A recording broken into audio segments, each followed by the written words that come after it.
Our main speaker today is Chelsie Kramer. Chelsie is the state organizer for the New American Economy, which is a national bipartisan research and advocacy organization making the economic case for smarter immigration policies that would grow the U.S. economy and create jobs for all Americans.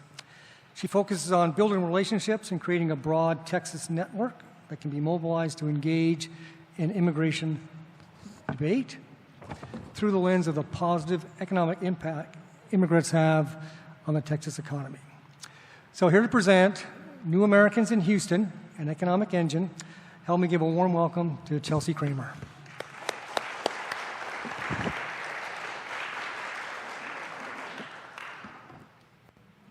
Good morning. Thank you all for inviting me to be here. I know that immigration can be a contentious topic to talk about, so I'm always grateful when there's a group of people who are willing to sit down and have a conversation about something that a lot of times we see our leaders yelling at each other about. So again, thank you all for having me. Before I get started, to give you a little bit of background on myself, just so you can understand where I'm coming from and the connections that we have here in the state of Texas. Prior to being with New American Economy and being their state organizer, which I cover the entire state for them, I worked for the Texas Association of Business for 4 years, working with businesses to help make the business and economic case for different policies that would positively affect the economy. So now in my new role, I'm just concentrating on immigration, but then prior to that, I was a policy staffer for a state senator as well. I've always worked with the conservative lawmakers and Republicans, and so when New American Economy decided they needed to start reaching out to folks in ground zero when it comes to the immigration debate, they said they needed someone on the ground in Texas that can have a conversation with more conservative leaders and talk to them in their language. And so that's exactly what New American Economy does. Gary mentioned that we do economic analysis and data. So New American Economy was started about 9 years ago, and it was a group of about 500 Republican and Democratic mayors and CEOs from across the country that decided that we weren't talking about immigration in a way that was ever going to move that needle forward. We were talking about it in more of a rhetoric-type conversation or narrative. They wanted to actually focus that conversation on data and facts because they saw immigration as an actual workforce issue, an economic issue for the country. And so these folks came together and said, well, let's start a think and do tank that focuses on the data and research and see if that's a way that we can move the narrative into a more positive space. And so that's what we do. We focus on creating these reports, the one that we're about to talk about, for different communities and municipalities. We have economic analysis for each congressional district for the entire country. We do cities as large as the Houston MSA, all the way down to reports that I've done for the city of Waco, or even smaller than that. So anyone who wants this information, we're willing to put in the work and make sure that they have it to use as a tool within their community. So it's a little bit hard to see, but we did mention that we are a national organization, and so we work in communities across the entire country. And like I said, if there's a community that wants to have this conversation, we want to make sure that we're there to help assist them in that conversation. And we really strive to also meet communities where they are. Because as you can imagine, a conversation about immigration in Waco, Texas is probably very, very different than the conversation they're having in Boston or in LA. And so we really come to the communities and talk to the leaders, whether that be at the different organizations or business organizations like chambers of commerce or educators within the region or their policymakers, and say, what kind of conversations are you having about immigration? And what do you need to make it more focused on actual facts? So that brings us to the report that we did and that was released back in March of 2019. So again, why are we even doing this report? So the report was asked to be done by the Center for Houston's Future. And if you're unfamiliar with that organization, they're an affiliate of the Greater Houston Partnership. And what had happened is several of the Greater Houston Partnership members, like JP Chase and a couple of the other large companies across Houston, said that they noticed that, again, the Greater Houston Partnership wasn't really talking about immigration, but didn't have the facts to talk about immigration yet. And so they approached us and said, hey, can we get a study on what the economic impact of immigrants are to the Houston region? And so we absolutely stood up to the challenge and said, of course, we can do it. And so we're going to be looking at data from this report that covers most recent information that we have, which is from the 2016-2017 years. And so a lot of times, the first question I get asked when we do any kind of economic analysis on immigration is, well, what's an immigrant to you? For us, and this is throughout the entire report, we're defining an immigrant as anyone born outside the United States. This includes green card holders, visa holders, refugees, and of course the undocumented population. So keep that in mind as we talk through this data and research, that an immigrant is anyone born outside the United States, whether they're authorized or not. So this comes to my first question on the report, is how many metros do you believe have grown since 1970 without immigrants? And of course, that answer's right there on the screen. It's pretty easy for y'all. It's 0. And Houston is absolutely no exception to that rule. So actually, Houston's growth is higher than the national average and the Texas average when we're looking at the influx of immigrants to the population. So immigrants make up 26% of the Houston's GDP and have accounted for 32% of the growth in the Houston MSA. And so when I'm talking about Houston, I'm talking about the entire metro region. So that's not just Harris County or just the city of Houston. It's the all-encompassing area ranging from Sugar Land to the Woodlands, so all the attached counties as well. So like I mentioned, this 32% of the growth has come from immigrants in the region. Now, can you imagine how Houston would continue to grow if we didn't have these immigrants? And so it's hard to imagine that, but there are people across the country who believe that immigrants aren't a benefit to our economies. And so we're trying to help change that narrative by showing them facts. And I should also preface and mention that all of the data and research that I'm talking about here comes from government sources. So we pull all of these numbers from the American Census, the American Census Bureau, the American Community Survey, and the U.S. Congressional Budget Office, in addition to smaller numbers from the IRS as well. So we try to make sure that, especially here in Texas, when we're having to have conversations with more conservative leadership, that we're talking to them in a language that they can understand. And a lot of time being able to point to government data is the easiest way to have that conversation, which is part of the reason why I'm here, to help give you all that tool to have that conversation as well. So let's talk about contributions. And I actually had someone come up to me before this and ask about a cost-benefit analysis. And I'll get into that a little bit later, but first we're going to talk about some of the biggest myths around immigrants. And so one of the first things I usually hear is that they take more than they give. And first we need to make sure that we're understanding that 2/3 of the immigrants that live in the Houston MSA are legal immigrants. So there's 1.6 million immigrants in the Houston MSA, and about a little over 1 million of them are completely legal. And so these folks are contributing in huge ways to the economy. I mean, we can see here these are billions of dollars that are being paid to our state and local taxes and to our federal taxes. So just imagine trying to be up at the Texas legislature or up in Congress in D.C. and trying to fill a hole that is, let's see here, $3.5 billion at the state level. We can barely balance our budget right now in Austin. So if you take out the contributions of immigrants to the state, that would be a dramatic loss for the state and for the country. So the next question I get is, well, what about all the costs that immigrants have? You always hear about that they don't have health care, or that they're not paying into Social Security, or they're being too much of a burden on our Medicare and Medicaid system. Well, in actuality, an immigrant is much less likely to pull from Medicare and Medicaid than a U.S.-born citizen. So immigrants, it's about 17% of the immigrants in the Houston MSA will use Medicare and Medicaid, and that's in contrast to about 30% of the U.S.-born population in the Houston MSA. That's a pretty striking difference. And so we should also mention that if you're an undocumented immigrant, so if you're unauthorized, you do not qualify for any social program.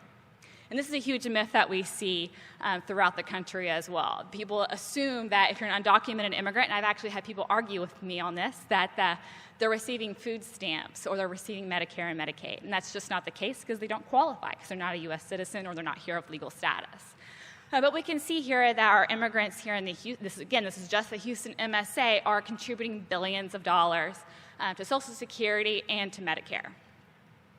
So while immigrants in the Houston MSA only account for about a quarter of the population, they're overperforming in really key areas. So 30% of them are of actual working age population. So how many in this room have ever heard Dr. Kleinberg do a presentation before? There's probably a few of you.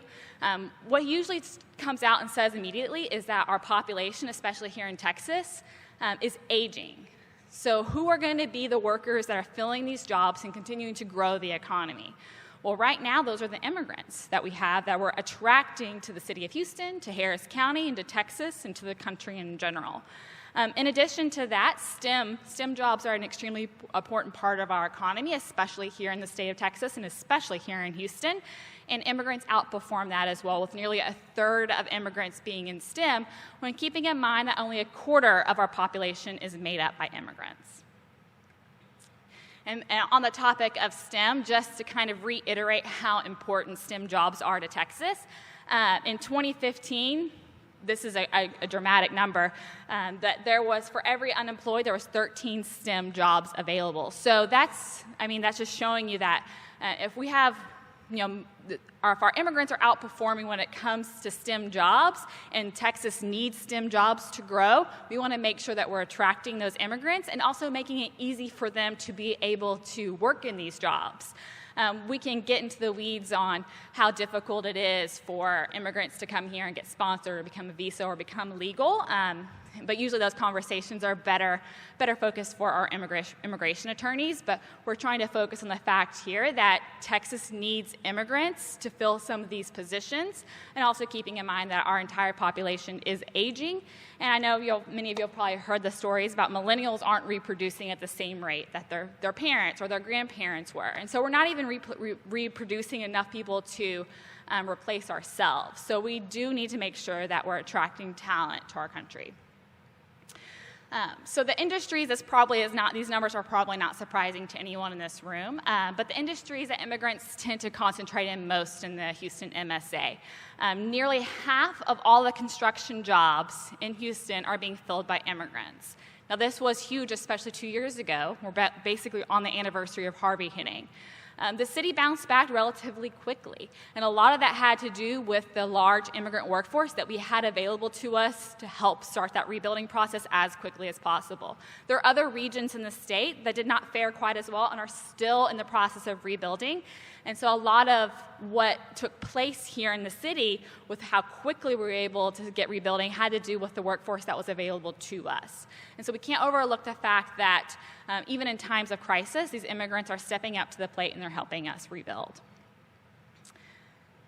So entrepreneurship is an interesting topic because a lot of times we're able to say that immigrants are more likely to be entrepreneurs. They're more likely to start businesses, and they're going to be employing American-born citizens with those jobs and businesses as well. But a lot of times people ask, well, why are immigrants more likely to be entrepreneurs? They're much more likely than a U.S.-born. A lot of it has to do with cultural factors, in that if an immigrant's coming over here into the United States, they don't have the network that a lot of us have to be able to find a job, and so they just create their own. And this is a huge asset. 40% of the Fortune 500 companies in the United States were either started by immigrants or the children of immigrants. This entrepreneurial spirit has been an asset to the United States for decades, and these are conversations that typically aren't being had when we're talking about immigration reform or policies that would help immigrants integrate better into our economies. Another stat that we don't want to overlook is that over 50% of our immigrants are homeowners, and that makes over 78. That's billion, with a B, $1 billion in property value. And that's huge because we see housing values and just everything that goes along with being a homeowner. Those contributions are seen at the very, very local levels, from just the local maintenance that you need to upkeep your house, whether that's you need to hire plumbers to come, or you need a roofer, or you're flipping a house, or whatever it might be. We see housing wealth as one of those indicators that really helps the local communities.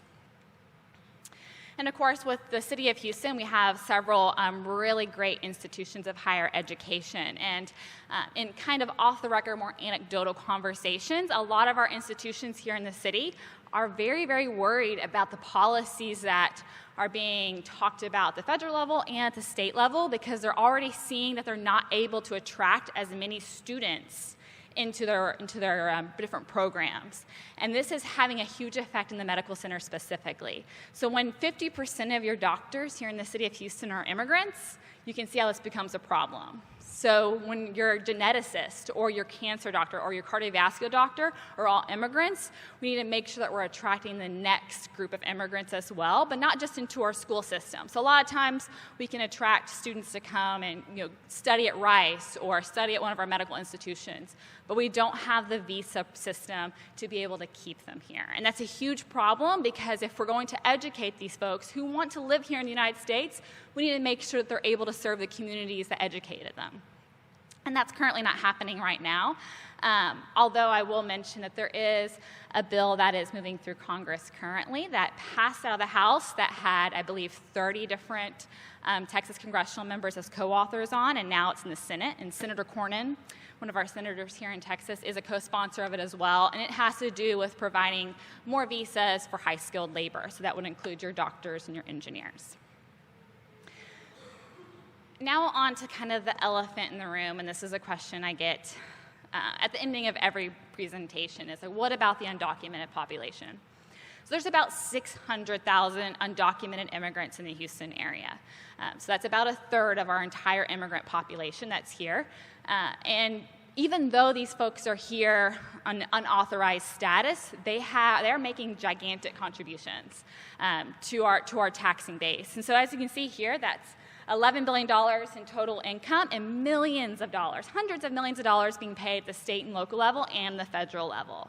So a lot of times what we see, and if I had some different employers here, they would come up here and tell you that these undocumented immigrants are paying into the Social Security and they're paying into our tax base with fake or wrong Social Security numbers. And so a lot of times these folks will get forged documents to help them get jobs, and so they pay into the system that goes into a big bucket in the IRS, and of course they can never see anything back because there's no way for them to be able to get any kind of refund. And so just by IRS stats alone, we're able to make a really accurate prediction of what these numbers look like for the state and local number as well as the federal level. So with that, I also would like to mention that and I'll talk a little bit about this report that we have here in the back for everyone. But if you're interested in just the raw data or the research, we have this kind of research available to anyone online. And we have it by every single congressional district, like I mentioned earlier, in the United States. So if you're interested in what immigrants are doing in your congressional district, you can go to maptheimpact.org, find your district, and all of these numbers will come up for you, and we encourage anyone to use these numbers however they like. In addition to that, all the data that I just talked about is also available on our website, which is newamericaneconomy.org. And so you can go to local reports, and you'll see New Americans in Houston, in addition to several other reports across the state that I mentioned. And so we just released one for Dallas County. We've done the entire Dallas-Fort Worth MSA. We've done Waco, we're working on Odessa and Longview, Texas right now, which are typically very conservative areas, but they're starting to have conversations on how are we supposed to be attracting talent, and before they can start making those policies and worrying about workforce, they want to know what the impact is right now. On the topic of a cost-benefit analysis, I mentioned that right before I came up here. I had a question on, well, you talk a lot about benefits, but you're not talking a lot about cost. And usually that conversation revolves around the undocumented population. And so actually in 2006, the Texas Comptroller, it was Comptroller Strayhorn at the time, did a cost-benefit analysis of the undocumented population in the state of Texas. And not surprising to us, but they found that education was the most expensive thing or most expensive service that we give the undocumented population. But even taking into account educating a child and going through health care, the benefit outweighed the cost every single time, and no matter which metric the controller's office did it. Now, that study was in 2006, and I would absolutely love if we could convince our current controller to do that study again. Actually, in this last legislative session, we had a state senator who wanted to do just the cost side of immigrants, and specifically the unauthorized immigrants, which we didn't think that was a benefit to the state. So we'd like to see a cost and benefit actually come from the state of Texas, and so hopefully in the next legislative session we could convince them to do that. But as of yet, our most recent Texas cost-benefit analysis was only in 2006. But all NAE data, which is the baseline for this report that we did for the Center for Houston's Future, shows that immigrants are contributing mightily to our economy. And even when there is a cost, it is much less than people assume it is, just because of the tax base that immigrants, even in the undocumented population, are contributing. So I know I kind of threw a lot of numbers at you, and it can be a little dry and uninteresting, but I hope I didn't bore anyone. And if you have any questions, I'd love to take them and have a conversation and dialogue. I should mention that I'm not a researcher, so if you have a question about methodology, I'm not really able to answer that, but I can connect you with someone who can. All right, if you have a question.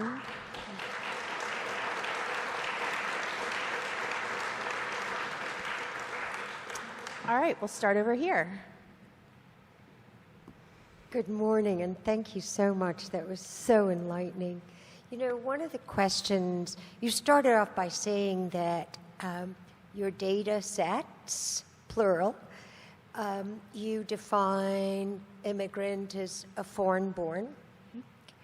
How are we collecting the numbers on undocumented?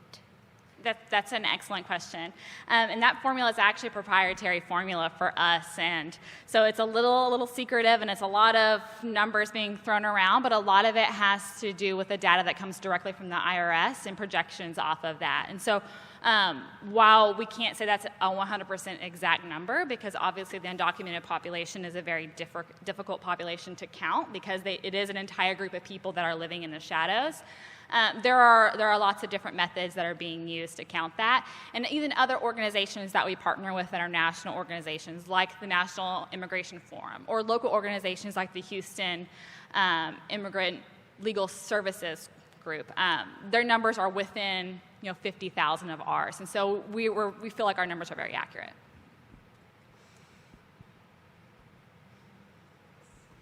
Chelsie, thank you so much. I'm a private immigration attorney in Houston, so this is a very near and dear topic to my heart. You talked about, your organization is doing a lot of work with legislators, but are you also doing information sessions or otherwise getting information out to the public? Because I feel like, especially with the election coming up, there's so many false narratives that are driving people's understanding of immigration in the wrong direction, and we need to be, kind of returning them to a place of facts. Is your organization doing anything? Yeah, absolutely. And this is going to feel like that was a planted question. But actually, so in my conversations over the past year with different groups like chambers of commerce or different small city councils that are wanting to start having these conversations, what we found in private business roundtables is that the business community is very interested in actually stopping kicking the can down the road when it comes to immigration reform, but they understand that that's not going to happen unless the entire business community as a whole are actually able to voice that concern in a cohesive manner. And so what we found here in the state of Texas is that the businesses came together and said, well, if we can do a coalition, because our state organizations aren't doing it. They're not talking about this. Our legislators aren't talking about this. Our congressional members aren't talking about it publicly, although they will sure talk about it privately. The business community came up with this Texas Compact on Immigration that we actually house for them. And so the business leaders from across the state helped craft this 3-point document, and this is all online as well, where these 3 principles that were important to discussing immigration in Texas specifically, and then this coalition that had has almost 100 members now throughout the state of Texas, which range from medium-sized business owners up to Fortune 500 companies, are coming together to be able to have those conversations so that they can actually go to the Texas delegation with an actual plan that comes from the business community. And this idea was based on, I don't know how many of you are familiar in here with the bathroom bill from 2 legislative sessions ago, and how that was such a huge wedge in the Texas legislature. But what helped defeat the bathroom bill was the business community coming together and making their voice very loud. And that's when we found that our lawmakers actually started listening. And so that is the plan moving forward here in Texas. And this Texans for Economic Growth Coalition was launched in February with making sure that we were keeping in-state tuition for immigrants here in Texas. And so now we're moving forward to a framework for comprehensive immigration reform from a business, specifically a Texas business perspective. And so we are having these conversations outside of just round tables of congressional members. We're really focusing on the business community, though. Oh, thanks for your presentation. I really enjoyed it. I'd like to know about the costs and benefits of providing health care for both documented and undocumented immigrants, because that's also a very touchy subject. Yeah, absolutely. So we actually tried to get those numbers from the Texas Medical Center so that we could add it in to this report that's in the back of the room. And so while we had a lot of participation from basically every single medical institution here in the Houston area, it was all off the record. None of them are willing to give out that kind of data publicly, and anecdotally I can tell you it's because they're afraid of backlash, and which is an interesting topic to think about. And so you have your undocumented population, who is also a group that's living in the shadows, and they are worried about coming out and advocating for themselves because of backlash. But on the large scale, you have large businesses and corporations who are also afraid to advocate for people that they feel very strongly for, that they understand is a very important part of their workforce base and client base, but they're also afraid to speak out on the issue or provide facts and data because they also do not want to see backlash, whether that is from how their lawmakers view the company or who's going to be the target of the next ICE raid. These are really big fears for actual business community. And so I wish we were able to provide that number for the undocumented population, but we're not. I can tell you for the legal immigrants, again, they're much less likely to pull from medical services than U.S. born. And so they contribute more than they take out on every case. Abhishek? So, do you have you analyzed any data on the effects of the fees and all that imposed, or the procedures on American businesses and the illegal immigrants or illegal immigrants themselves? That's also a great question about how expensive is it to become a legal immigrant, or how long does it take? Unfortunately, we do not deal in that realm. We don't go into the details of how much it costs, just because it can vary so much depending on city and circumstances. But we do partner with a lot of organizations like the National Immigration Forum and local organizations and local community organizations that do try to figure that out. But from NAE's standpoint, we don't have those numbers. But we partner closely with immigration attorneys who can help tell that story a little bit better. One of our steering committee members is Charles Foster, whom I'm sure many of you in this room know, and he helps us tell that story. Can you tell me something? Do you have enough funding, and what are your sources of funding? Is it like crowdsourcing? Is it like Wikipedia told me something about Bloomberg, and I was like, it sounds corporate. Is it like lobbyism budget, or is it, what is and can you tell me something about the history? Like, who founded that? something like that? Yeah, great question. And so this was actually on the front page of the Austin American-Statesman back in February when we launched the Business Coalition. But New American Economy, I told you, was started about 9 years ago. The two seed funders that came together are people that are on very, very opposite sides of the aisle, and that was Michael Bloomberg and Rupert Murdoch. So they're the ones that decided, these two different billionaires, that they needed to have a discussion on immigration that was more economic focused. And so those are the two gentlemen that started the organization. Now, it's changed a lot in these past 9 years. And so we are a nonprofit organization, and so a lot of our funding comes from grant sources. So we do a lot of grant proposals to different foundations and organizations that are trying to fund this kind of work. There's a lot of private donations that come from small business owners as well. I know there's a lot of folks in Houston that have given very, very small checks just to help fund this kind of research in the Houston area. And then also our work at the state and local level. So it ranges from small donations to very large donations, but a lot of that comes from different foundations and different business leaders. So we are a national organization, so it is an expensive outfit to run, undoubtedly, and so we were very fortunate that we had very, very wealthy members in the United States, leadership that decided that this is a conversation worth funding. Very interesting talk. A number of the presidential candidates for 2020 are, not just one, but at least 2 or 3, are talking about Medicare for all, which would include coverage for undocumented immigrants. What do you think the economic impact of that would be? Would it be positive? Would it be negative?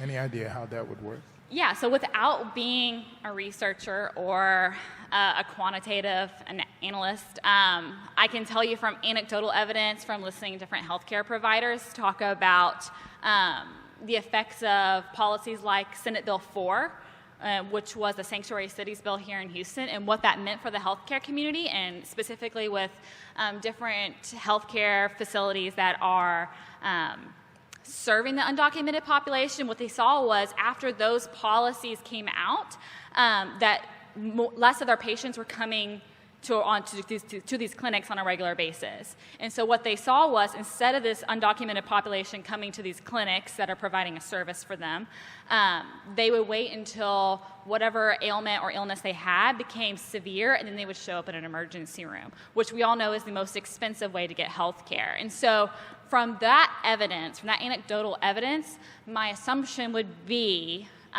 that if we're able to provide health care at the beginning of a problem where it's much less expensive, then overall that's going to be a benefit. But again, that's just anecdotal. I'm not an analyst, so I wish I could answer, but I'm not. Hi, again, really great talk. And on that point, don't we all benefit if all the kids get immunized, right? Those kinds of things as far as healthcare. And the more people you that pay into an insurance system, the better distributed the costs are. So I'm just on that. But how do you shift the conversation? If business owners are afraid and everybody's afraid, then it's only the people that don't listen to facts, where it's just this emotional, response that's driven by Fox, who's Murdoch. How do you get people that have a more fact-based way of thinking about it to take that conversation more, how do you fight that emotion with logic and facts? Yeah, and that is a question we ask ourselves at our team every single day. And so part of that is making sure that the allies on our team have the tools that they need. And I had mentioned this to someone I was talking to prior to getting up here, was a lot of times folks that are on our side or who believe these numbers and believe that immigrants are an asset to our communities, they'll do more harm than good when it comes to talking to someone that may oppose that viewpoint. And that has a lot to do with the fact that they just don't know how to have that conversation with someone who thinks so differently than they do. And so we're trying to create groups of ambassadors across the state that can go and help other folks educate themselves on how to even have these conversations. And the first step on that was last year, we employed several different pollsters from across the country to do polling on different socioeconomic, what district you're in, whether you're male or female, what your education status was, and then how those folks listened and talked about immigration themselves. So from that data, we were able to pull, in certain areas, saying certain words triggers people, and they'll stop listening after they hear those words. And so a lot of times it's just helping folks understand how to have those conversations. And more recently here in Texas, what we're going to start doing is having these dinners where we're bringing together, primary Republican voters and primary Democrat voters, having them sit at a table with one of our moderators and discuss immigration. And a lot of times it takes you trying to put yourselves in the other person's shoes to understand where they're coming from to be able to have those conversations moving forward. So it has to happen at a really small scale, unfortunately, to be able to come out. But creating ambassadors that are better educated to be able to have these conversations is what we think is one of the best ways to move forward outside of a hostile narrative that we're currently in. Okay, I wanted to wrap it up with, I have the mic, so I have a question. Has there ever been a similar study done on things like that the U.S. government is spending money on to counter immigration? Like, do we have a similar cost-benefit analysis of ICE, for example? Like, how much are we spending on them versus how much are they actually doing for us? Or is there research out there like that? You're the first person that has ever asked that question, and I've done so many of these before, so I'm actually going to take a note that that's actually a great question that could lead to better conversations. So no, the short answer is no. We don't have anything on how much is ICE or border security or whatever it is costing. I know it's and then what does that benefit? That might be something that we can look into and try to figure out, depending on, again, we use government sources, and so that's an interesting question. All right, thank you so much for coming. Will you be able to join us for lunch afterward to continue the conversation? Unfortunately, I won't, but I'll hang out here, and if you want to grab one of my business cards, if you have any questions or want to continue this dialogue, they're in the back. And my kind of closing statement is we had a couple different voter registrars in this room. If you really want to change the conversation, you need to vote, but not just vote in your in the November elections. You have to vote in the primaries, because that's how you change a party. And so voting in the primary is probably the most important thing that you can do, in addition to having a fact-based conversation.